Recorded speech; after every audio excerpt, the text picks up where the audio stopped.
There's been a lot of hype and promise since LittleBigPlanet was first announced. Sony's been dropping tidbits about the game's powerful creation tools for some time, and its adorable mascot, Sackboy, has been slowly taking over the internet with his sack puppet charm. Well, the game is finally here, and amazingly, it's actually exceeded my expectations. There's still some quirks here and there which detract from the overall experience in some small ways, but know this, the game absolutely delivers. LittleBigPlanet is a game about the eternal struggle between crazy-looking sack puppets and the hazardous environments that they call home. It's a 2D platformer at its heart, but you can move between 3 different planes, the foreground, midground, and background. This works well overall, but the planes can be problematic sometimes. Sackboy automatically switches between planes when you jump when the game thinks that you need to, but this can be inconsistent. Sometimes you jump to things you don't want to, sometimes the auto jump doesn't actually kick in, and sometimes he'll grab things in a plane that you don't want to be in.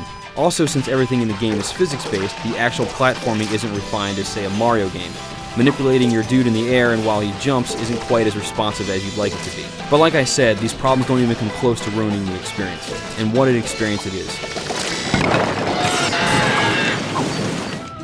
First off, the presentation, graphics, and sound are just fantastic.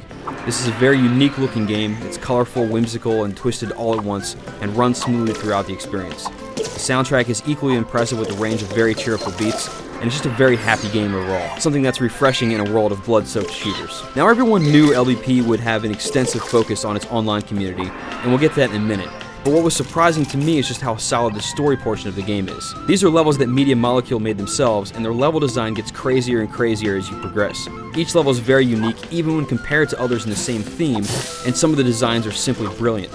If you run straight through the game without really hunting for items, you can breeze through in 5 or 6 hours, but each stage encourages you to play through them multiple times. You can get awards if you meet certain criteria, there are countless objects and costumes to collect that can be then used in the create mode, there are specific co-op challenges, and lots more. If the game was just the story mode alone, it would still be an amazing title. But obviously that's not the case. The level creator is unlike anything that's been done on consoles before.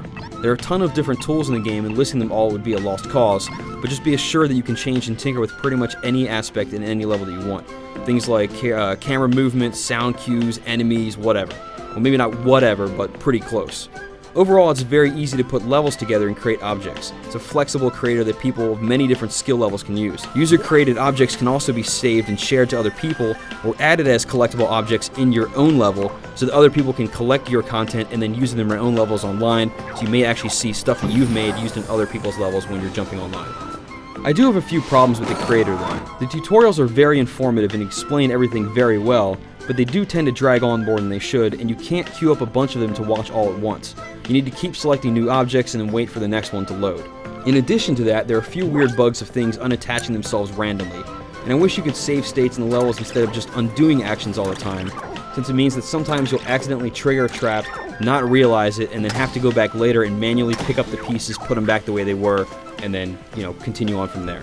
One final thing that should be mentioned is that the interface that deals with all of the community stuff is really slick. You can see the levels that your friends have hearted, and then see more levels by the people who created those levels, and then see the levels that those people like, and it just keeps going on from there.